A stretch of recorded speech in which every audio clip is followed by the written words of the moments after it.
सहनाववतु सहनौ भुनक्तु सह वीर्यं करवावहै तेजस्विनावधीतमस्तु मा विद्विषावहै। ओम शांति शांति शांति।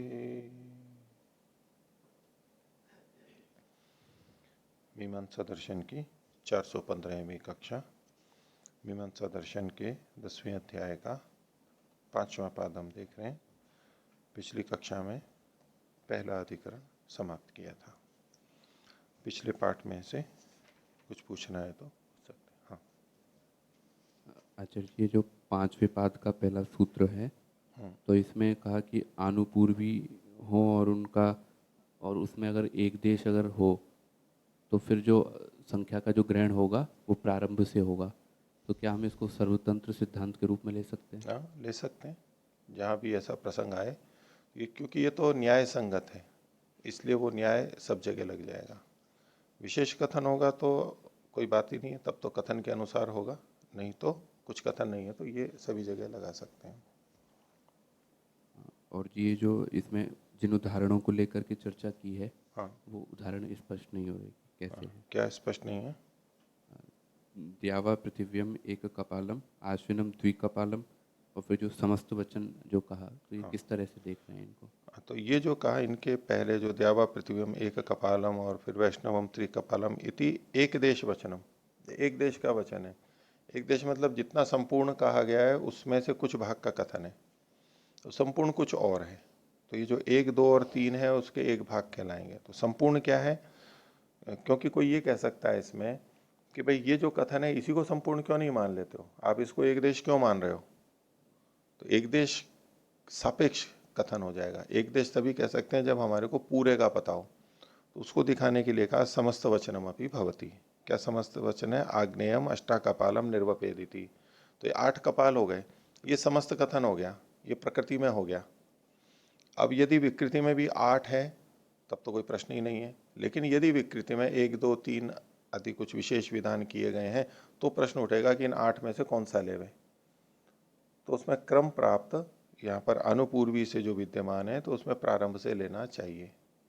तो समस्त वचन में नहीं, यहाँ 8 को ये संपूर्ण कथन मान करके चल रहे हैं। दूसरे उदाहरण में द्विरात्रेण त्रिरात्रेण ऐसे करते करते दशरात्रेण एकादश रात्रेण 11 तक, 1 से 11 तक कर लिया। इन सबको इन्होंने एक देश ग्रहण कहा है। तो संपूर्ण क्या है?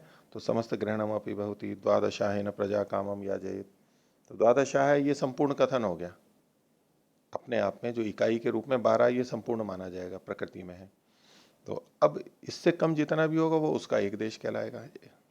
और ऐसे ही सामिधेनी का है, एकाम सामिधेनी अनवाह, समस्त में इन्होंने लिखा पंचदश सामिधेनी देनी अनवाह। तो 15 होंगी सामिधेनी, ये संपूर्ण का कथन हो गया। अब 1, 2, 3, 4 जितने भी होंगे वो उसका एक देश कहलाएगा। तो आगे देखिए, पृष्ठ संख्या 403, अधिकरण संख्या 2। पीछे जो अंत्यलोप था उसी बात को यहाँ पर दूसरे तरीके से भिन्न उदाहरण में लेते हुए लागू किया है। एकत्रिके क्रतौ माध्यन्दिन पवमान स्तोत्रे आद्य एव त्रिचे गानाधिकरणम। तो एक त्रिक वाला क्रतु है। त्रिक मतलब गान जो किया जाता है त्रिच पे किया जाता है, 3 होती है उसमें। अब ये क्रतु ऐसा है जिसमें एक ही त्रिक होता है। सामान्यतया जो प्रकृति है उसमें 3 त्रिच हैं और 3 गान किए गए हैं। वहां पर 3 गान किए गए हैं। तो उसमें गायत्री, बृहति और त्रिष्टुप, ये 3 अलग अलग छंद हैं। 3 3 3 3 3 पे ये गाए जा रहे हैं। तो ये तो है प्रकृति में। अब विकृति में त्रिच एक ही है। तो एकत्रिके क्रतु, क्रतु ऐसा है जिसमें एक ही त्रिक है। अब ऐसे में, और वो कहाँ है? माध्यन्दिन पवमान स्तोत्र में है। माध्यन्दिन पवमान नाम का स्तोत्र है, उसके विषय में ये बात चल रही है, एक त्रिक में। तो प्रकृति में तो 3 थे, अब ये माध्यम दिन पवमान स्तोत्र में इसको जब गाया जाएगा, त्रिक एक ही है तो कैसे किया जाए, तो आद्य एवं त्रिचे गानाधिकरणम, प्रकृति में जो तीन त्रिच थे, तीन तीन के पहले तीन फिर तीन फिर तीन, अब ये माध्यम दिन पवमान स्तोत्र होगा एक क्रतु में, एक त्रिक वाले क्रतु में, तो वो कहाँ गाया जाएगा, प्रकृति में तो तीन त्रिच हैं और यहां पर एक त्रिच लेना है, तो कौन सा लेंगे, तो इसमें ये सिद्धांति का कथन है आद्य एवं त्रिचे गानाधिकरण, पहले वाले में होना चाहिए। इसमें जो पूर्व पक्ष है वो बताएंगे कि वो क्या दूसरी संभावना देख रहा है। वही देख रहा है कि जो तीन त्रिच थे उनके सबके पहले पहले पहले को लिया जाए, क्योंकि वहां पर तीन छंद हैं, गायत्री बृहति और त्रिष्टुप, तीन छंद हैं, तो विकृति में भी तीन छंद होने चाहिए। अब तीन छंद होने चाहिए तो उनके तीनों के एक एक मंत्र को, एक एक योनि को, ऋक को ले करके और फिर त्रिक तो बन जाएगा, त्रिक तो एक ही होगा लेकिन तीनों को लिया जाएगा। इसमें वो क्या देख रहा है कि तीनों छंद भी यहाँ पर अनुग्रहित हो रहे हैं। प्रकृति में तीन छंद हैं, गायत्री बृहति और त्रिष्टुप, वो तीनों छंद विकृति में भी अनुग्रहित हो रहे हैं। पूर्व पक्षी ऐसा देख रहा है, सिद्धांति कह रहा नहीं पहले वाला ही लिया जाएगा, पहला वाला लिया जाएगा तो बस गायत्री छंद ही होगा, बाकी दो छंद छूट जाएंगे। पूर्व पक्षी देख रहा है कि प्रकृति के समान तीनों छंद आने चाहिए और त्रिक भी एक ही रखना है।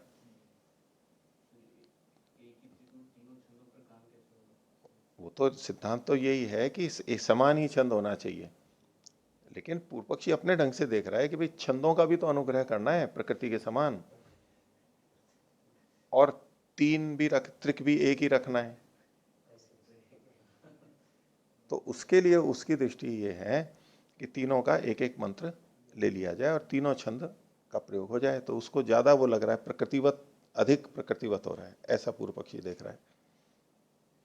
सिद्धांति का कहना है कि नहीं, उसी को लेना है। अब वो गायत्री को लेगा तो त्रिष्टुप और बृहति और अनुष्टुप छूट जाएंगे, तो छूट जाएंगे तो छूट जाएंगे। इसमें ही उस नियम को लगा रहे हैं कि अंत्यलोप हो जाएगा, अंत्यलोपाधिकरण है ये भी, तो केवल पहले वाला रह जाएगा। उसमें इसके अपने तर्क हैं सिद्धांति के कि क्यों ऐसा करना चाहिए। एक तरफ तो पूर्व पक्षी भी संगत लग रहा है ना कि तीनों छंद आने चाहिए प्रकृति के समान, ये ज्यादा अच्छा है, दोनों बातें घट जाएंगी, तो उसी पे चर्चा है यहाँ पर। तो एक त्रिके क्रतु माध्यम दिन पवमान स्तोत्रे आद्य एवं त्रिचे गानाधिकरणम, तो सूत्र है ये, सातवां सूत्र है। एकत्रिके त्रिचादिषु माध्यम दिने अल्प विराम छंदसाम श्रुति भूतत्वात्।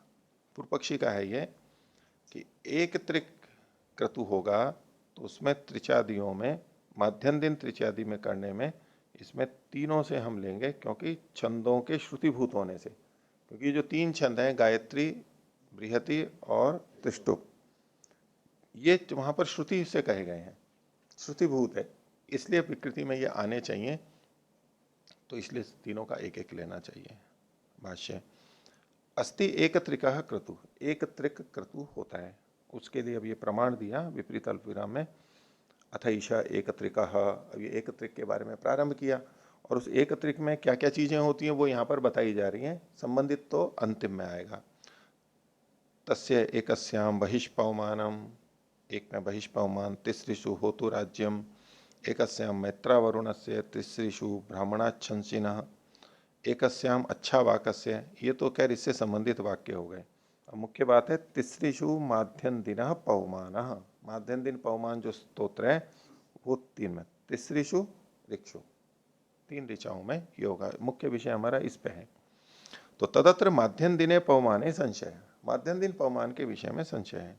किम त्रिचाद्याशु गानम कर्तव्यम उत आद्य त्रिचे इति, तो त्रिचाद्यासु मतलब जो जो त्रिच थे उनके आदि आदि वाली ऋचाओं में, त्रिचाद्यासु, त्रिचाद्यासु ऋक्षु, सब त्रिचों के आदि आदि वाली जो ऋक है उसके अंदर एक एक करके, तो किम त्रिचाद्यासु गानम कर्तव्यम उत आद्य त्रिचे इति, अथवा प्रकृति, प्रकृति में देखना है, अथवा प्रकृति में जो आद्य त्रिच है उसमें गान करना है। किम प्राप्तम, पूर्व पक्षी कह रहा है एकत्रिके क्रतौ माध्यम दिने पवमाने त्रिचाद्यासु स्तोत्रियासु गानम स्यात्, तो आगे आगे वाली जो 3 की है उसमें गान करना चाहिए। कुतः, हेतु है इसका छंदसाम श्रुति भूतत्वात्। सूत्र का अंश है, खोल रहे हैं इसको। श्रुति भूतानि ही त्रीणि छंदांसी प्रकृतो, प्रकृति में ये 3 जो छंद हैं ये श्रुतिभूत हैं। उसके लिए प्रमाण आगे दे रहे हैं, विपरीत अल्पविराम में लीजिए। त्रिछंदा आवापो माध्यन दिन पवमान पंच सामेति। माध्यन दिन पवमान जो है वो 3 छंद वाला आवाप है, 3 छंद वहां पर रहते हैं और 5 साम रहते हैं। पंच सामेति बंद कर लीजिए, मुख्य हमारा है 3 छंद वाले होते हैं ये, तो ये श्रुति कह रही है कि 3 छंद होने चाहिए माध्यन दिन पवमान में। तो तानी यह चोदके नहीं वह प्राप्तानी, तानी मतलब तानी त्रीणी छंदांसी, वो चोदक से यहां पर अतिदेश से प्राप्त हो रहे हैं। तानी एवं उपसंगर्तुम शक्यन्ते यदि त्रिचाद्यासु गानम, तो इन तीनों का उपसंहार यानी ग्रहण इस तरह से संभव हो सकता है जब हम तीनों त्रिचयों के प्रारंभिक को त्रिचाद्य आदि वाली को में गान किया जाए। तस्मात् त्रिचाद्यासु इति, नहीं तो ये उसका उपसंहार नहीं हो पाएगा, संगत नहीं हो पाएगा। ये चोदक वचन जो है अतिदेश वचन तीनों छंदों वाला, ये संगत नहीं हो पाएगा। इसको यही उपाय दिखता है पूर्व पक्षी को। इस पे सिद्धांति कहता है आदि तो वा तन्यायत्वात् इतरस्य आनुमानिकत्वात्। बोले आदितः, आदि वाले में होगा, पहली त्रिच में ही हो जाएगा ये। क्यों? तन्यायत्वात्, उसके न्याय्य होने से, संगत वही है। कैसे न्याय्य है भाष्य में बताएंगे। और जो लिखा इतरस्य, इतरस्य आनुमानिकत्वात्, इतरस्य का मतलब यहाँ पर जो ये छंदों का ग्रहण है उसको आनुमानिक कह रहे हैं, वो आनुमानिक है। प्रकृति में तो श्रुति से कहा गया था, विकृति में जब वो आ रहा है तो प्रकृतिवत विकृति कर्तव्य, ये अनुमानिक है, प्रत्यक्ष नहीं है, उसको ये अनुमानिक कह रहे हैं। और ये जो न्याय्य है, ये तो वहां भी न्याय्य था तो यहां भी न्याय्य है, तो यहां पर ये प्रबल है, युक्ति जो है प्रबल है। अतिदेश से जो आ रहा है, अतिदेश जो भी होता है वो अनुमानिक ही कहलाता है। तो भले ही प्रकृति में छंद से शास्त्र से सीधे सीधे श्रुति से कहा गया है, लेकिन वो यहां आता हुआ अब अनुमानिक बन गया है, तो उसको गौण मान करके चल रहे हैं। इतरस्य आनुमानिकत्वात्।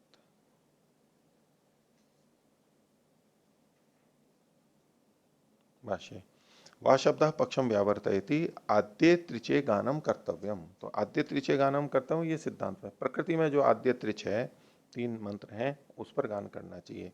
एष ही न्याय क्रम एवं अनुगृहितो भवति, ये न्याय है।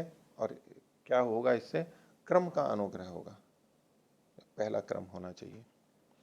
इतरस्य, सूत्र में जो इतरस्य है उसको खोल रहे हैं। छंदोनुग्रहस्य प्राकृतत्वात् यह आनुमानिकत्वम भवति। इतरस्य मतलब छंद का जो अनुग्रह, एक तो क्रम का अनुग्रह है, एक छंद का अनुग्रह, तो चाहिए तो दोनों ही, छंदानुग्रह भी चाहिए और क्रमानुग्रह भी चाहिए। लेकिन जब अगर इनमें से कोई एक ही हो सकता हो, दोनों संभव नहीं हो, अगर छंदानुग्रह करेंगे तो क्रमानुग्रह नहीं होगा, और क्रमानुग्रह करेंगे तो छंदानुग्रह नहीं होगा, क्योंकि यहाँ पर एक ही त्रिच है। तो ऐसे में किसके आधार पर निर्णय हो? तो सिद्धांत कह रहा है क्रमानुग्रह होना चाहिए, छंदानुग्रह नहीं। क्यों नहीं होना चाहिए? तो हेतु क्या है? इतरस्य यानी छंदोनुग्रह से प्राकृतत्व, चूंकि ये प्राकृत है, प्रकृति से आ रहा है। यह अनुमानिकत्व भवती, यहाँ पर तो विकृति में तो अनुमानिकत्व होता है, वो अनुमान से है। इसका मतलब हुआ कि जो क्रम है ये तो यहाँ सीधे सीधे पता लग रहा है, क्रम तो स्वतः ही सब जगह पहुंचा हुआ है। जो क्रम आया है ये प्रकृति से चल के नहीं आया है सीधे सीधे, वो क्रम है, न्याय है, वो तो वैसे ही सब जगह प्राप्त हो रहा है। क्या है? लेकिन उसमें जो क्रम प्राप्त हो रहा है, जो क्रम है, वैसे तो वो भी अनुमानिक है, अभी आगे बताएंगे, उस अंश में तो वो भी अनुमानिक है, लेकिन ये जो न्याय है, ये न्याय तो सब जगह प्राप्त होगा। अभी देखो बताते हैं इसके। अभी तो पूर्व पक्ष है ननु क्रमोपि प्राकृतत्वाद आनुमानिक। ये जो क्रम है वो भी प्रकृति से ही आ रहा है। वहां पर पहले गायत्री था, फिर बृहति था, फिर अनुष्टुप था, तो वही तो यहाँ पर भी आप ले रहे हो, तो वो भी तो अनुमानिक है। तनुक्रमोपि प्राकृतत्वाद अनुमानिक, सिद्धांत कह रहे हैं उच्यते उभयोर आनुमानिकयोः क्रमानुग्रहो ज्यायान भवति, दोनों आनुमानिक होते हुए भी क्रम का अनुग्रह बलवान होता है। क्यों बलवान होता है उसका कारण बताएंगे। कथम, पूछा पूर्व पक्षी ने, तो तत्र ही प्रथमे गायत्रे छंदसी अभिनिर्वृत्ते द्वितीया स्तोत्रिया प्रारब्धा। प्रकृति में क्या होता है कि प्रथम गायत्री छंद के पूरा हो जाने पर, पहले त्रिच में गायत्री छंद पूरा हो गया, फिर दूसरी स्तोत्रिया मतलब बृहति प्रारंभ होती है। तभी होती है, पहले के पूरे हुए बिना नहीं होती, ये प्रकृति में था। प्रथमारंभेण ही पदार्थ क्रियमाण उत्तरम पदार्थम अभिनियच्छति। प्रथम के आरंभ से कोई जो कर्म पदार्थ क्रियमाण हो तो ऐसे में उत्तर पदार्थ को वो रोक देता है। उत्तरम पदार्थम, उत्तर कर्म को रोक देता है। यानी पहला 3 मंत्रों में होना है, अब जब तक वो समाप्त नहीं हो जाता है तब तक दूसरे को रोक के रखेगा वो। दूसरा कब आएगा? जब पहला पूरा हो जाएगा। पहला प्रारंभ तो हो गया है, तो अगर वो पहला प्रारंभ हो गया है तो अब दूसरे और तीसरे को नहीं आने देगा, उसको रोक देगा। तो उभयो ये हो गया। तत्र ही प्रथमे गायत्रे छंदसी अभिनिवृत्ते, मतलब दूसरा कब प्राप्त होता है? तो प्रथम गायत्री छंद के अभिनिवृत्त होने पर, संपूर्ण हो जाने पर, तब दूसरी वहां पर प्रारंभ होती है। किंतु प्रथमारंभेण ही पदार्थ क्रियमाण, प्रथम का आरंभ हुआ और पदार्थ अभी चल रहा है, क्रियमाण है, तो ऐसे में तो उत्तरम पदार्थम अभिनियच्छति, बाद वाले को रोक देता है, नियंत्रित कर देता है। अप्रवृत्ते कस्मिश्चित पदार्थे सर्वम वैकल्पिकम प्राप्नोति अल्प विराम न प्रवृत्ते। कोई कह सकता है कि भाई वैकल्पिक रूप से तो तीनों ही प्राप्त थे, वैकल्पिक रूप से तीनों प्राप्त थे, तीनों छंद प्राप्त थे, किसी को भी ले लेते आप, पहले कोई क्यों ले रहे हो? तो कहा कि जब तक अप्रवृत्ति हो रही है तब तक तो आप कह सकते हो किसी पदार्थ के अप्रवृत्त होने पर सर्वम वैकल्पिकम प्राप्त होती, सब चीजें हो सकती हैं। न प्रवृत्त, प्रवृत्त हो जाने के बाद आप वैकल्पिक नहीं रहा। गायत्री का पहला प्रारंभ हो गया, अब विकल्प नहीं कर सकते। प्रवृत्ते ही, प्रवृत्त हो जाने पर क्या होता है? प्रवृत्ते ही ततो अन्यत अशक्तत्वात् अप्राप्तम। पहला प्रारंभ हो गया है तो दूसरे इस समय अब अशक्त हो गए, इसलिए वो प्राप्त नहीं होते। प्रारब्धस्य च क्रिया प्राप्ता, जो प्रारब्ध हो गया उसकी क्रिया तो यहाँ पर प्राप्त है। यानी पहला मंत्र बोल दिया, अब उसकी जो प्रारब्ध हो गया तो उसकी क्रिया प्राप्त है, किसकी? दूसरे और तीसरे की। अब दूसरा जो छंद है बृहति या दृष्टो, उसकी अभी प्राप्त नहीं है, इसके समाप्त होने पर प्राप्त होगी, लेकिन अभी अभी प्राप्त नहीं है, अप्राप्त, इसी स्थिति में अप्राप्त है जब पहला शुरू हो गया है। तो प्रारब्धस्य च क्रिया प्राप्ता तस्याम अवस्थायाम उभयम अप्राप्ति, उभयम अवस्थायाम उभय प्राप्ति अभावात अविकल्प। तो दोनों की दोनों की प्राप्ति का अभाव होने से इसलिए विकल्प नहीं है। विकल्प तब होता है जब प्राप्ति भी औरों की हो रही हो, या प्राप्ति ही नहीं हो पाएगी दूसरों की, इसलिए विकल्प नहीं होगा। पूर्व पक्षी कह रहा है अत्र किम तदेव प्रारब्धम परिसमाप्यताम अथ अन्यत अप्राप्तम आरभ्यताम इति। तो बोले यहाँ पर जो प्रारंभ किया गया है उसी को समाप्त करना जरूरी है, अथवा अन्य जो अप्राप्त है उसको भी हम प्रारंभ कर सकते हैं। यानी पहला किया गायत्री का, उसका एक किया और अब समाप्त नहीं किया, लेकिन दूसरे को भी हम कर दें, ऐसा कर सकते हैं। तो सिद्धांत कह रहा है तत्परिसमापयन श्रुतम करोति अल्प विराम परित्यजन श्रुतम जहाति इति प्रारब्धम परिसमापनीयम गम्यते। सिद्धांत यह है कि जो प्रारंभ किया है वो परिसमापनीय है, उसको समाप्त करना चाहिए, पूरा करना चाहिए। क्यों? तो उसके लिए कहा कि ऐसा करने पर ही श्रुत होता है, वचन जो शास्त्र का है वो तभी संगत होता है। और अगर उसको हम छोड़ देंगे तो परित्यजन श्रुतम जहाति, जो शास्त्र में कहा गया वो छोड़ देता है।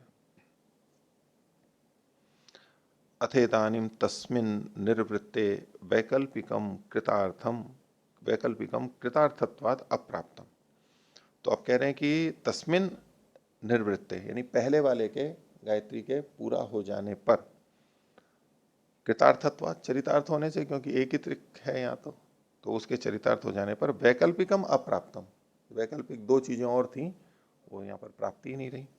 तस्मात् क्रमानुग्रहो न्यायो न छंदोनुग्रह। वैसे क्रम का अनुग्रह ही न्याय है, छंदोनुग्रह। क्रम पीछे से प्राप्त हो रहा है, छंद भी पीछे से प्राप्त हो रहा है, उसमें भी न्याय ये है, क्रम है, इसलिए ये बलवान है, यही लेना चाहिए। पूर्व पक्षी तत्राह, इसमें जैसे यूं कहें हम कि 3 जनों को स्नान करना था, समय 10-10 मिनट लग रहा था उनको अब समय 10 ही मिनट है, अब क्या करें, समय तो पूरा ही लगना है। बोले ठीक है, सबको थोड़ा थोड़ा सा थोड़ा थोड़ा सा तीनों को करा दो। बोले नहीं, वो थोड़ा थोड़ा तीनों को नहीं होगा, वो तो करेगा तो एक ही करेगा और उसका पूरा होना चाहिए। और उसमें भी पहले कौन करेगा, जिसको पहले प्राप्त है वही करेगा, जिस भी कारण से, छोटा होने के कारण या बड़ा होने के कारण, जिस जो भी पहले प्राप्त है। बाकी दो नहीं होने तो नहीं होने, बस एक ही को स्नान कराना है, तो थोड़ा थोड़ा करके नहीं चलेगा।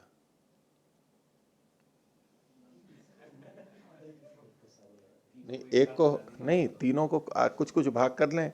हाँ, एक एक को केवल भिगो दें, दूसरे पे साबुन लगा दें और तीसरे को फिर धो दें साबुन उतारने का, तो ये तो संभव नहीं है, एक ही पे होना चाहिए वो पूरा का पूरा।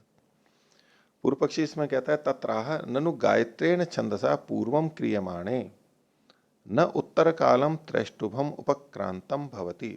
उपक्रांतम न जोड़ लीजिए।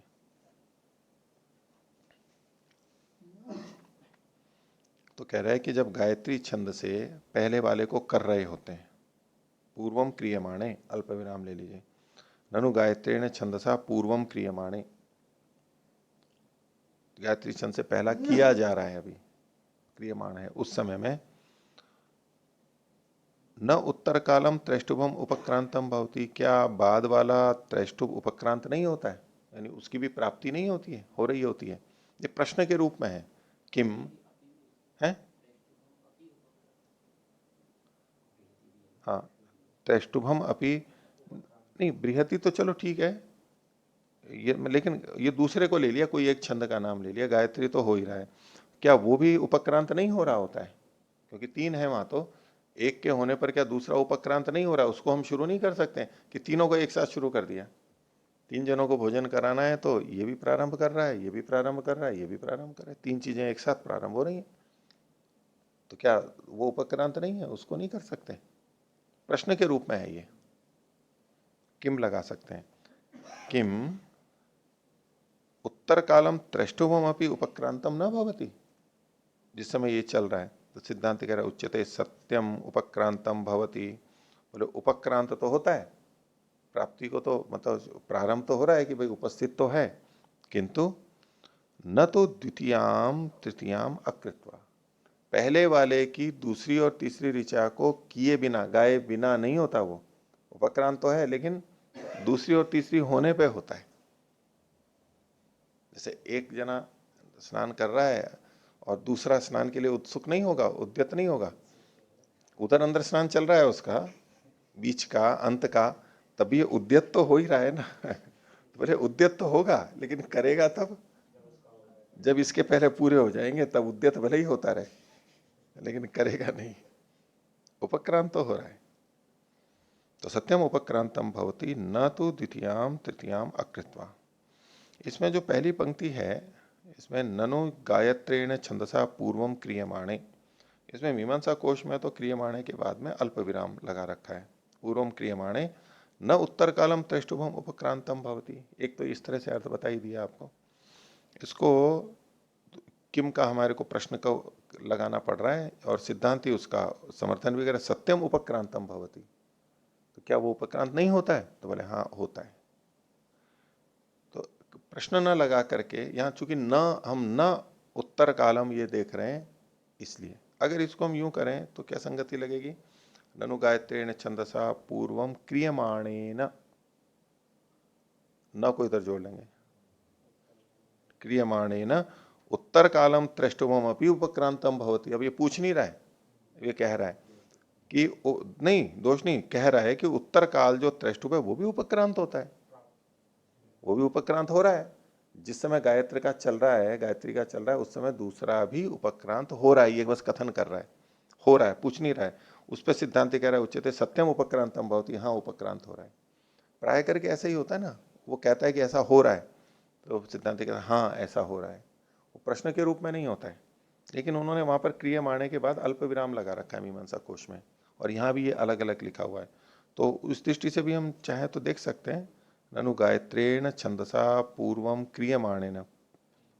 क्रियमाणेन गायत्रेण छंदसा उत्तर कालम त्रैष्टुभम अपि उपक्रांतम भवति। वो समाप्त हो जाएगा तब आगे वाला उपक्रांत होगा, ये तो है ही। ये जब क्रियमाण होगा तब भी आगे का उपक्रांत होता है, ये कथन किया। बोले उपक्रांत तो होता है लेकिन दूसरे और तीसरे को किए बिना नहीं होता है। न तो द्वितीयाम तृतीयाम अकृत्वा। अथ तयोः कृतयोः पूर्णे त्रिचे नैव छंदसा प्रयोजनम। तो अब कह रहे हैं कि जब ये विकृति में, तो तयोः कृतयोः, तयोः मतलब ये जो दूसरा और तीसरा था उनके पूरा हो जाने पर, पूर्णे त्रिचे, त्रिच के पूरे हो जाने पर नैव छंदसा प्रयोजन, अब दूसरे छंद से प्रयोजन ही नहीं बचा, क्योंकि एक ही तो लेना था यहां पर, एक त्रिक ही तो है। तो एक त्रिक जब पूरा हो चुका, अब दूसरे छंद से, बृहति छंद से क्या मतलब है, या त्रिष्टुप से क्या मतलब रहा, छंद का प्रयोजन ही नहीं रहा। तो पूर्णे त्रिचे नैव छंदसा प्रयोजनम तस्मात् प्रत्यक्षत्वात् पूर्वया स्तोत्रीयया उत्तरयोः स्तोत्रीययोः क्रमस्य क्रमानुग्रहो ज्यायात् न छंदोनुग्रह इति। तो इसलिए तस्मात् प्रत्यक्षत्वात्, क्योंकि ये प्रत्यक्ष है, पूर्वया स्तोत्रीयया, पहले वाला जो स्तोत्रीय गायत्री छंद जो है गान होगा, तो उत्तरयो स्तोत्रीयो क्रमस्य, उत्तर वाले स्तोत्रियों के क्रम के, चूंकि क्रमानुग्रह बलवान होता है और छंदानुग्रह दुर्बल हो जाता है। ये वाक्य थोड़ा ऐसा ही है, इतना इसमें अध्ययन कर सकते हैं कुछ। तस्मात् प्रत्यक्षत्वात्, प्रत्यक्ष होने से, पूर्वया स्तोत्रियया उत्तरयोः स्तोत्रिययोः क्रमस्य, बाधा, या तो ऐसा मानना पड़ेगा उसको, तो पहले वाले त्रिक के पूरा होने पर बाद वाले जो दो हैं उनके क्रम का बाद हो जाने से, क्योंकि वो बाद में होता है। ये क्रम को प्रत्यक्ष रूप में ले रहे हैं ना। हाँ, क्रम से प्रत्यक्षत्वात्, क्रम के प्रत्यक्ष होने से, तस्मात् प्रत्यक्षत्वात्, तस्मात् क्रम से प्रत्यक्षत्वात् पूर्वया स्तोत्रीयया उत्तरयो स्तोत्रीयो, नहीं नहीं, हाँ नहीं, यहाँ तो अल्प विराम है। तस्मात् प्रत्यक्षत्वात् पूर्वया स्तोत्रीयया उत्तरयोः स्तोत्रीययोः क्रमस्य, यूं कह लीजिए बाद वाले दो स्तोत्रियों की अपेक्षा पहले वाले स्तोत्रीय के प्रत्यक्ष होने से, क्योंकि वो चल रहा है अभी, अपेक्षा से वो थोड़ा बाद में आने वाला है ना, तो ये प्रत्यक्ष है मतलब अभी वर्तमान में है, और बाद वाले भविष्य में है, इसलिए वो अप्रत्यक्ष हो गए। वर्तमान होगा वो प्रत्यक्ष कहलाएगा ना, है। हाँ, तो अभी पहला वाला चल रहा है, इसकी अपेक्षा से, पहले वाले की अपेक्षा से बाद वाले अप्रत्यक्ष कहलाएंगे, भावी हैं वो।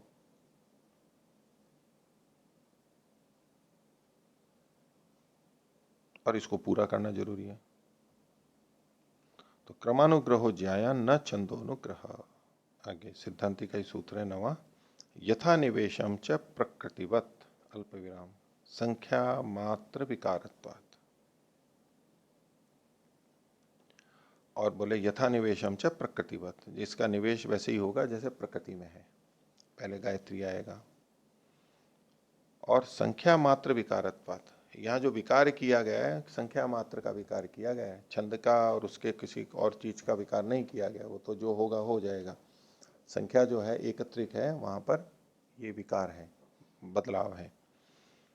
भाष्य इतश्च आद्य त्रिचे गेयम इति, आद्य त्रिचे गेयम, इसको विपरीत अल्पविराम में लीजिए, क्योंकि आद्य त्रिक में गाना चाहिए, ये जो सिद्धांत है इतश्च, ये जो उनका सिद्धांत है ये आद्य त्रिचे गेयम इति, उसको ये भी इस कारण से भी ये बनेगा, कुतः यथा निवेशम प्रकृतिवत शब्देन प्राप्तासु स्तोत्रियासु तिसरीषु माध्यम दिना तिसरीषु माध्यन्दिने विपरीत अल्प विराम में लीजिए। इति संख्या मात्र से प्रत्याम्नायो न क्रमस्य। तो जैसा निवेश प्रकृति के, जैसा निवेश है प्रकृति के समान ही शब्द से प्राप्त जो स्तोत्री हैं उनमें होगा। ये क्या है? तिसरीषु माध्यम दिनम, माध्यम दिन, माध्यम दिन जो पवमान स्तोत्र होगा वो 3 में गाया जाएगा। तो इसलिए यहां पर ये संख्या मात्र का प्रत्याम्नाय है, या प्रत्याम्नाय का मतलब विकार है, न क्रम से, क्रम का विकार नहीं है। यहां पर सूत्र में कहा ना संख्या मात्र विकारत्वात्, या भाष्य में लिखा संख्या मात्र से प्रत्याम्नाय। वैसे तो आम्नाय मतलब शास्त्र कथन होता है, और प्रत्याम्नाय में यहाँ पर विकार मतलब आप पहले कथन किया गया और फिर उसमें फिर कुछ और दूसरा किया गया, जैसे उत्तर और प्रत्युत्तर होता है। तो आम्नाय और प्रत्याम्नाय, यानी आम्नाय की जगह पे जो आम्नाय है वो, तो एक तरह से वो विकार हो गया।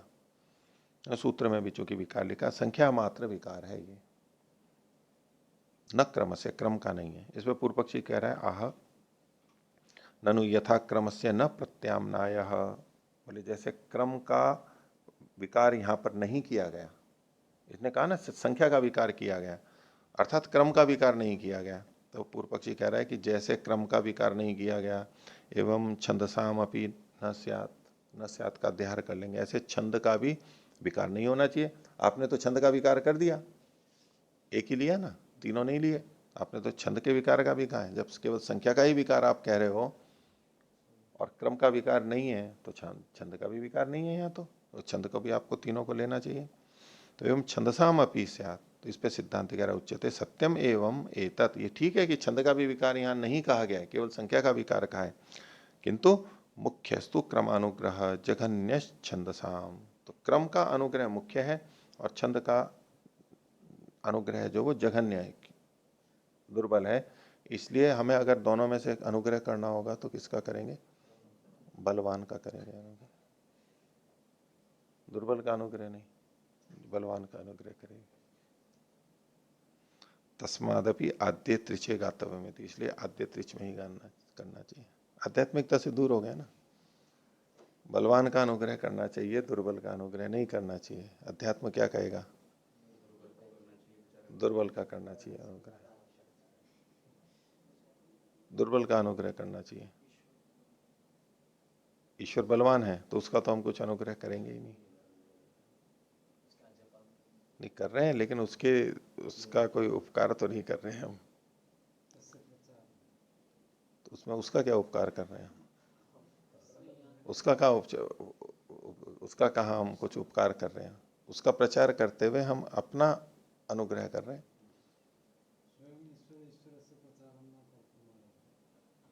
तो उससे उसको कोई अंतर छोड़ना पड़ता है।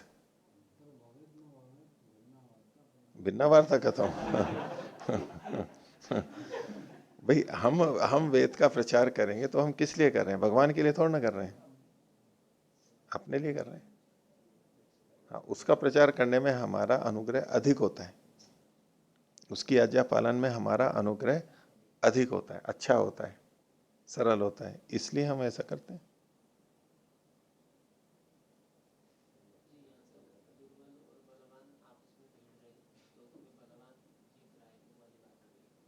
लेकिन हम कर रहे हैं ना अनुग्रह, तो हम उसको मान रहे हैं ना, यद्यपि उसमें है वो आपस में विरुद्ध हो रहे हैं। अब ये बलवान है, नहीं तो हम किसको लें? अनुग्रह करने वाले तो हम है ना, हम किसको लें? क्रम, क्रम को लें। क्रम अपने आप में तो छंद को हटाएगा नहीं और छंद भी क्रम को हटाएगा नहीं, लेकिन हाँ हमारे को ग्रहण करने में विरोध हो रहा है कि इसको लागू करें या इसको लागू करें। तो ये बलवान है तो इसको लागू करना चाहिए, है? हाँ, अच्छा रहेगा भाई, जिस बात में अधिक दम हो उस बात को करना चाहिए, जो रास्ता अच्छा हो उस पर चलना चाहिए। उसमें दूसरे का, उनका उपकार थोड़ा ना कर रहे हैं हम, अपने उपकार के लिए जाए तो जिसमें अच्छा होता है उसको लिया जाता है। तस्मात् अपि आत्य त्रिचे गातव्य में थी। अगला अधिकरण इसी से संबंधित है, और तीसरा अधिकरण है ये एकत्र के क्रतौ, री की जगह क्र कर लीजिए। ऋतौ एकस्य एव त्रिचः त्रिरभ्यासेन त्रिकस्तोमक धूर्गानानुष्ठानाधिकरणम। तो एकत्रिक है ये, इसमें एकत्रिक क्रतु है, इसमें एक ही ऋचा पर, एक ही ऋचा का त्रिरभ्यासेन त्रिकः स्तोमकः, एक ही ऋचा को 3 बार बोल करके वहां पर त्रिच बना रहा है, ऐसे स्तोम वाला धूर्गान का अनुष्ठानाधिकरण। धूर्गान जो करना है, एक प्रकार का गान है, सामगान है, वो भी त्रिच पे ही गाया जाएगा।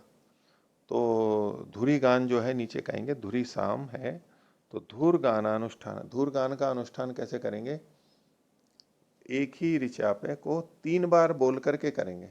उसमें वहां जो 3 पढ़ी गई हैं उस पर नहीं कर रहे हैं, एक ही को 3 बार बोल करके कर रहे हैं। भाष्य 10वां सूत्र है, त्रिकः त्रिचे धुर्ये स्यात्। पूर्व पक्षी कह रहे हैं तो जो धुर्य के विषय में त्रिक त्रिच हो गए, मतलब 3 वाले अलग अलग मंत्र होते हुए त्रिच वहां पर बनना चाहिए। तो अस्ति एक त्रिकः क्रतु, वही एक त्रिक क्रतु है, विपरीत अल्पविराम में आगे वही वचन है। अथ ईश एक त्रिकः तस्य एकस्याम बहिष्पवमानम तिसृषु होतु राज्यम एकस्याम मैत्रावरुणस्य तिसृषु ब्राह्मणाच्छंसिनः एकस्याम अच्छा वाकस्य तिसृषु माध्यम दिन पवमान इति। यहाँ बंद कर लीजिए। तो संति तो धुरी सामानी, अब इस एकत्रिक में धुरी नाम के साम भी हैं। तेषु संशय किम त्रिचे गयानी उत एकस्याम ऋचि थी, तो 3 में गाने चाहिए या एक ही ऋचा में इनको गाना चाहिए। किम प्राप्तम, पूर्व पक्षी कह रहे त्रिकः स्तोमः त्रिचे स्यात् धुरी सामसु, इसको विपरीत अल्पविराम में लीजिए। तो त्रिकः स्तोमा, त्रिक स्तोम है वो त्रिच में ही होवे धुरी साम के विषय में। एवं त्रिच प्रापक चोदको अनुग्रहिष्यते, त्रिच का प्रापक जो चोदक अतिदेश वचन है वो अनुग्रहित होगा, तस्मात् त्रिचे गयमिति। तो ध्रुवी साम के विषय में भी त्रिच को ही लिया जाएगा, प्रकृति में भी ऐसा ही है तो यहां पर भी ऐसा ही लेना चाहिए। तो इसमें ये कह रहा है सिद्धांति 11वां सूत्र, एकस्याम वा अल्प विराम स्तोमस्य आवृत्ति धर्मत्वात्, 2 अवग्रह लगा लीजिए, एक और अवग्रह लगाए, सो स्तोमस्य आवृत्ति धर्मत्वात्, तो एक में ही होना चाहिए एकस्याम वा, क्योंकि स्तोम के आवृत्ति धर्म वाला होने से उसका संकेत वहां पर मिल रहा है।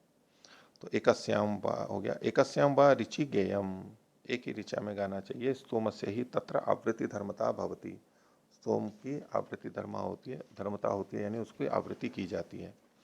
किस आधार पर, वचन प्रामाण्यात, क्योंकि वचन मिलता है। इदम भवती वचनम, वचन ये है, विपरीत अल्पविराम में लीजिए, आवृतम धूर्षु स्तुवते पुनरावृत्तम पृष्ठैरुपतिष्ठते इति, बंद कर लीजिए। धूर्षु आवृत्तम स्तुवते, आवृत्त स्तवन करता है धूर में, यानी मंत्र को बोल आवृत्ति करके, और पुनरावृत्तम पृष्ठैरुपतिष्ठते, पृष्ठों से भी वहां पर गाता है तो आवृत्त करके गाता है। तो किमिवे वचनम न कुर्यात, वचन तो कुछ भी कर सकता है, क्या नहीं कर सकता है, तस्मात् धुरी सामसु एकस्याम ऋचि गेयमिति, तो धुरी साम के में एक ही ऋचा में गाना चाहिए। अगला अधिकरण, द्विरात्राद्यहर गणेशु, त्र के आगे आ की मात्रा लगा लीजिए, द्विरात्र आदि अहर गणेशु, द्विरात्राद्यहर गणेशु द्वादशाहिक दशाह धर्माणाम अनुष्ठानाधिकरणम। तो अहरगण होते हैं, अलग अलग दिनों के हिसाब से होते हैं, उनको अहरगण बोलते हैं। 2, 3, 4, 5 जितनों का भी गण हो वो अहरगण। तो द्विरात्र आदि जो अहरगण है, द्विरात्र भी हो सकता है, त्रिरात्र हो सकता है, कितना भी, उन अहरगणों में के विषय में ये चर्चा करेंगे। तो ऐसे में द्वादशाहिक, जो द्वादशाह होता है 12 दिन वाला, द्वादशाहिक दशाह धर्माणाम, उसमें जो 10 दिन होते हैं उनके धर्मों के अनुष्ठान का अधिकरण है। कुल तो 12 दिन होते हैं, उसमें से पहला दिन और अंतिम दिन छोड़ करके, प्रारंभ और समापन छोड़ करके जो बीच के 10 दिन है, उन 10 दिनों के धर्म यहां पर आएंगे आहरगणों में। 12 से छोटे जितने हैं, 2, 3, 4, 5, उसमें कौन से धर्म आए, तो प्रारंभ और अंत, इन 2 को छोड़ करके बीच के जो 10 दिन है उनके धर्म यहां पर आने चाहिए। ये सिद्धांत पक्ष है। तो सूत्र है 12वां, चोदनासु तो अपूर्वता लिंगेन धर्म नियम स्यात्। तो जहां पर ये अतिदेश कथन होगा, वचन होंगे, उसमें अपूर्वता लिंग से, अपूर्वता मतलब जो पहले नहीं है, प्रकृति के रूप में संभव नहीं हो सकता है जो, ऐसा अपूर्वता। पूर्व मतलब तो प्रकृति होती है, तो अपूर्वता लिंग से धर्म का नियम करना चाहिए। भूमिका बना रहे हैं, संति द्विरात्रादयो अहरगणा। द्विरात्रादि बहुत सारे अहरगण है। द्विरात्रेण यजेत, विपरीत अल्पविराम में लीजिए, इत्येवम आदय, ऐसे बहुत सारे हैं। तेषु किम कृत्स्नस्य द्वादशाहस्य विध्यन्तः प्रवर्तते उत प्रायणीयो दयनीयो वर्जयित्वा दशरात्रस्य इति। तो संपूर्ण द्वादशा के विध्यंत यानी जो उसके अन्य सहायक कर्म हैं वे प्रवृत्त होते हैं। विध्यंतः, प्रवर्तन्ते आना चाहिए यहां पर, द्वादशाहस्य विध्यंतः है,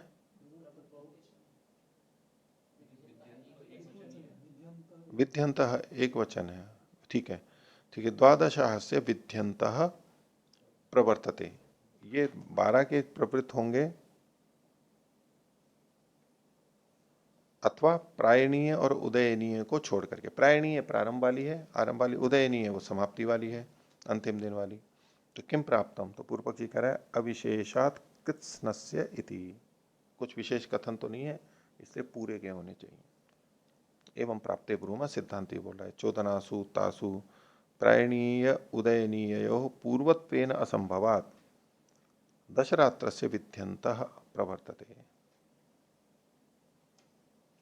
तो उन चोदनाओं में, तासु चोदनासु, प्रायणीय और उदयनीय के पूर्वत्वेन असंभवात, पूर्वत्व के रूप में असंभव होने से, सूत्र में जो कहा अपूर्वता लिंगे न, तो पूर्वत्व के रूप में असंभव होने से, यानी प्रकृति रूपेण असंभवात, ये तात्पर्य है। 10 रात्र के विध्यंत ही प्रवृत्त होंगे। तो इसमें पूर्व पक्षी कहता है केन हेतुना, किस हेतु से, प्रश्नवाचक चिन्ह लगा लीजिए, केन हेतुना। तो अब सिद्धांति बोल रहा है, लिंगेन विध्यंतो नियम्येत, लिंग से विध्यंत नियमित होंगे। लिंगेन धर्म नियम, सूत्र में जो कहा, तो ये सिद्धांति का वचन यहां से है, लिंगेन विध्यंतो नियम्येत। इस पर पूर्व पक्षी पूछता है किम लिंगम भवति, लिंग क्या है, तो उसका उत्तर देता है सिद्धांति एवं आह, क्योंकि वहां पर ये वचन मिलता है क्या, विपरीत अल्पविराम में लीजिए, यत प्रथमम तद द्वितीयम, यत द्वितीयम तत्तृतीयम जगतिम अंतर्गच्छति इति, बंद कर लीजिए, कि जो पहला है वो दूसरा है। यानी ये जो पहला है ये तो अहरगण में है, अहरगण का जो पहला है वो द्वादशाह का दूसरा है, ठीक है, पहले को छोड़ दिया प्रायणीय को। तो यत प्रथमम तद द्वितीयम और यद द्वितीयम तद तृतीयम, जो अहरगण का द्वितीय है वो द्वादशाह का तीसरा कहलाएगा। जगतीम अंतर्गच्छति इति, और जगती को ये छोड़ देता है। जगती का मतलब यहां पर तो एक तो लिया जाता है जागतिम अह, ये चौथा वाला दिन माना जाता है। मान लो जिसमें ये 2 ही दिन वाला है तो उसमें चौथा वाला तो हट जाएगा, क्योंकि दूसरा और तीसरा आएगा। दूसरा इसका जागतस्य मतलब उदयनीय से, अंतिम वाले को बोला जाता है। तो जगतीम अंतर्गच्छति इति, यानी जो उदयनीय है आखिरी वाला उसको छोड़ देता है। तो प्रारंभ वाला छूटा वो कैसे पता लग गया, यद प्रथमम तद द्वितीयम यद द्वितीयम तद तृतीयम, इससे पता लग गया। और जागतिम अंतर्गच्छति, उसको छोड़ देता है अंतिम वाले को। तो एवं ज्ञापयति, तो ऐसा कहते हुए ये संकेत दे रहे हैं, ये ज्ञापक दे रहे हैं कि यत प्रथमम द्विरात्र से, द्विरात्र का जो प्रथम है, तद द्वितीयम द्वादशाहस्य गायत्रम, तो द्वादशाह का दूसरा होगा गायत्र। यद द्वितीयम द्विरात्र से तत्तृतीयम त्रेष्टुभम, और जो दूसरा है द्विरात्र का वो त्रेष्टुभ जो है, तत्तृतीयम त्रेष्टुभम, वो द्वादशाह का तीसरा होगा त्रेष्टुभ। आगे जगतीम अंतर्गच्छति इति, इसको विपरीत अल्पविराम में लीजिए। जगतीम अंतर्गच्छति जो ऊपर वचन आया था उसके इस भाग को लेकर के बोल रहे हैं। जगतीम अंतर्गच्छति इति, इसका क्या मतलब है? षडः तृतीयम जागतम अहरंतरीयमाणम जागतम अह षडः तृतीयम जागतम अह अंतरीयमाणम दर्शयन दशरात्र से प्रवृत्तिम दर्शयति। तो जगतिम अंतर्गच्छति इति इसको कहते हुए षडः तृतीय जो जागत अह है उसको अंतरीयमाण यानी उसको छोड़ते हुए त्यजंतम उसको दिखाते हुए दशरात्र की प्रवृत्ति को दिखा रहा है। आगे यत प्रथमम इति द्विरात्रस्य वादः प्रकरणात्। अब इसमें जो वचन था ना ऊपर एवं आह तीसरी पंक्ति में कि यत प्रथमम तद द्वितीयम। अब प्रश्न है कि जो पहला है वो दूसरा है, ये जो पहला है ये किससे संबंधित है? क्यों आप जो पहला है इससे अहरगण को ले रहे हो और जो तीसरा जो दूसरा है ये द्वादशाह का कैसे ले रहे हो आप? उसका उत्तर दे रहा है कि यत प्रथमम इति, जो यत प्रथमम इसको विपरीत अल्पविराम है, ये जो है ये द्विरात्र से वादा, ये द्विरात्र का कथन किया जा रहा है यानी अहरगण का कथन किया जा रहा है। क्यों? प्रकरणात, उसका प्रकरण है। और यत तृतीयम इति इसको भी विपरीत अल्पविराम में लीजिए। ये जो यत तृतीयम कथन किया गया वो द्वादशाह से द्वादशाह का है। क्यों? द्विरात्रे तृतीया भावात, तृतीय अभावात, क्योंकि द्विरात्र में तीसरा हो ही नहीं सकता है। जब ऊपर कहा ना यत प्रथमम तद द्वितीयम, यद द्वितीयम तत् तृतीयम, तो यद द्वितीयम तत् तृतीयम, तो अगर द्विरात्र का प्रसंग प्रकरण है तो पहले वाले का उत्तर तो प्रकरण से हो गया। अब ये जो तीसरा है बोले तीसरा उसमें संभव ही नहीं है, जो दूसरा है वो तीसरा हो ही नहीं सकता है। यद द्वितीयम तत् तृतीयम, जो दूसरा है वही तीसरा है, तो तीसरा कैसे कह सकते हो द्विरात्र में? है ही नहीं, संभव ही नहीं है। इसलिए तो कहा यत तत्तृतीयम इति द्वादशाह से द्विरात्रे तृतीय अभावात अपि चेदम अपरम लिंगम। एक और लिंग यहाँ पर मिलता है विपरीत अल्पविराम में, गायत्रम प्रथमम अह त्रैष्टुभम द्वितीयम जगतिम अंतर्गच्छति इति। बंद कर लीजिए। तो गायत्रम प्रथमम अह, पहला दिन गायत्र होता है, त्रैष्टुभम द्वितीयम, त्रैष्टुभ जो त्रिष्टुभ देवता छंद वाला होता है वो द्वितीय होता है, और जगतिम अंतर्गच्छति इति, जगति को छोड़ देता है। तो यहाँ पर गायत्र और त्रैष्टुभ ये स्पष्ट रूप से आ गया ना। तो अंतराये, अंतराय में इसको जो रोकने में है षडः तृतीयम जागतम दर्शयति, रोकना है तो किसको रोकना है? षडः तृतीय जो जागत है उसको रोकता है। तस्मात् दशरात्र से प्रवृत्ति ही, दशरात्र के ही धर्म वहां पर आएंगे। अगला सूत्र प्राप्तिस्तु रात्रि शब्द संबंधात, और इसकी कैसे प्राप्ति हो रही है उसका एक लिंग और है ये इनका कि रात्रि शब्द के साथ में इसका संबंध होने से, रात्रि शब्द संबंधात। कैसे है वो? भाष्य में कहा इन्होंने विपरीत अल्पविराम में लीजिए, द्विरात्रेण यजेत इति रात्र शब्द, जो मूल विधि वहां पर है द्विरात्रेण यजेता, तो यहाँ रात्र शब्द कहा गया है। इहापि द्वादश रात्र इति स एव, यहाँ भी द्वादश रात्र का नहीं दश रात्र, इहापि दश रात्र इति, द्वादशाह है वहां तो अह शब्द का प्रयोग किया और दश रात्र का प्रयोग किया गया। तो चूंकि रात्र शब्द है, रात्र रात्र के कारण से यहाँ पर 10 को ही लिया जाएगा, 12 दिन वाला नहीं लिया जाएगा। तो इहापि दश रात्र इति स एव तदेतस्मात् प्रकृति लिंगात दशरात्र से विध्यंत इति प्राप्ते लिंग दर्शनम। तो इसलिए प्रकृति लिंग होने से दशरात्र के विध्यंत यहाँ पर प्राप्त होते हैं, इसमें ये लिंग दर्शन हुआ। तो द्वादशाह में ही होते हैं ना, द्वादशाह में ही जो 10 रात्र होते हैं बीच के, प्रायणीय और उदयनीय को छोड़ करके, है तो उसी में ही, उनको 10 रात्र के नाम से दिया कि रात्र रात्र शब्द है, इसको भी लिंग ले लिया ना समानता से। धर्म आते हैं तो किसी न किसी लिंग से आ जाते हैं, संकेत हो जाता है तो उस वाले लिंग उस वाले धर्म यहाँ आ जाते हैं। ये रात्र शब्द से भी इसको ग्रहण कर रहे हैं।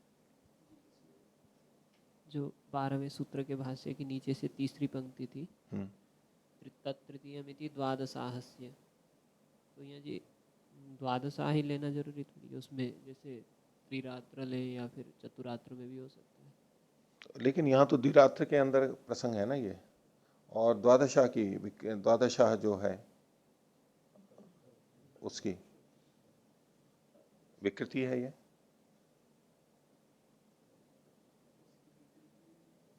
द्वादशा की विकृति है ये द्विरात्र, विकृति विकृति। द्वादशा दो तरह के होते हैं ना, एकाह द्वादशा की प्रकृति है। द्वादशाह दो तरह के होते हैं, एक सत्रात्मक होते हैं, एक अहीनात्मक होते हैं, दोनों होते हैं। तो उस दृष्टि से इसको ये द्वादशाह से ले रहे हैं। द्वादशाह में जो दशरात्र हैं उसके धर्म यहां पर आएंगे। वैसे तो एकाह होता है, ठीक है, एकाह के वो धर्म आ रहे हैं, लेकिन यहाँ द्वादशाह दो तरह का होता है, तो उसमें जो अहीनात्मक द्वादशा है वो इसमें अहर गणों में आएगा, द्विरात्र वाले में। तो उस द्वादशा के पहले और अंतिम दिन को छोड़ करके बीच के जो दशरात्र हैं उसके आएंगे, ऐसा समझ पा रहा हूं मैं। तो तृतीयमिति द्वादशाहस्य, ये तीसरा है, ये मतलब द्विरात्र में तो घटेगा नहीं, तो फिर कहां पर होगा, वो किसका लिया जाएगा, वो द्वादशाह का ही लिया जाएगा। द्वादशाह का जो तीसरा दिन है वो। हाँ हाँ, नहीं ये तो फिर विकृतियां है ना सारी की सारी। अब यहाँ केवल द्विरात्र की चर्चा चल रही है, और जब त्रिरात्र की करेंगे तो वहां पर भी वैसे ही होगा, वहां पर चतुरात्र के संदर्भ में प्रश्न आएगा। तो बोले वो चतुर किसका होगा, वो द्वादशाह का लिया जाएगा। जब ये वचन है ना कि यद्वितीयम तत्तृतीयम, जो दूसरा है वो तीसरा है, तो क्या कि जो इसका दूसरा है वो उसका तीसरा है, तो उसका किसका,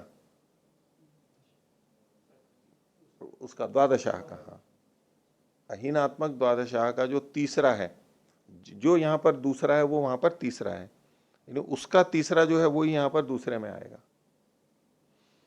तो शीर्षक जो था इनका द्विरात्राद्यहर गणेशु द्वादशाहिक दशाह धर्माणाम अनुष्ठानाधिकरणम, जो दशाह हैं उसी के धर्मों का अनुष्ठान होगा।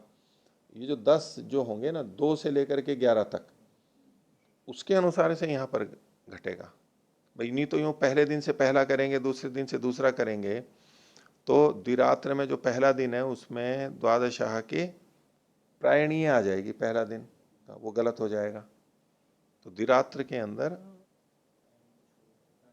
10 रात्रों में, अब 10 रात्र हो गए तो पहले को हटा दिया, तो 2 से 11 तक है। अब जो 2 से 11 तक है इसकी अपनी संख्या लेंगे तो वो 1 से 10 तक कहलाएगी। तो इसके पहले में उसका दूसरा आ गया, उस तरह से वो ये एक तरह से पहला हो गया, इस तरह से ले रहे हैं ये। यहाँ जो ये पंक्ति दी थी यत् प्रथमम तद द्वितीयम यद द्वितीयम तद तृतीयम, ये इसी प्रकार से आगे जो तीसरा है वो चौथा है, जो चौथा है वो आगे, पूरी पंक्ति इसी तरह से बनती नहीं, यहाँ नहीं लगेगी, यहाँ तो द्विरात्र का था इसलिए इतना ही कहा, यहीं से संकेत मिल गया। अगर ये षडह में या कहीं और आगे चतुरात्र में कहीं पर ये वचन होता और वहां ये वचन होता तो वहां लंबा होता। यहाँ केवल अभी इसके संदर्भ में ही कहा गया, द्विरात्र के संदर्भ में, उसको प्रमाण के रूप में प्रस्तुत किया। ये वचन मिल रहा है इनको, ये संकेत दे रहा है, एक दिन को पहले को छोड़ा जा रहा है, तभी क्रम बनेगा इसमें। आज का पाठ इतना ही रखते हैं। प्रणव करो।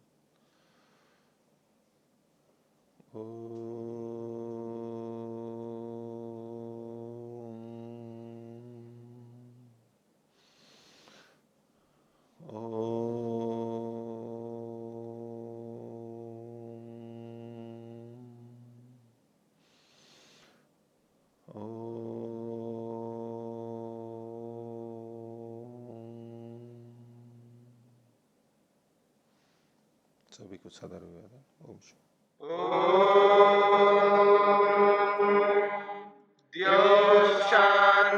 शांतिरंतरिक्षम शांति पृथिवी शांतिरापः शांतिरोषधयः शांति वनस्पतयः शांतिर्विश्वे देवा शांतिर्ब्रह्म शांति सर्वं शांति शांतिरेव शांति क्षमा शांतिरेधि। ओम शांति शांति शांति।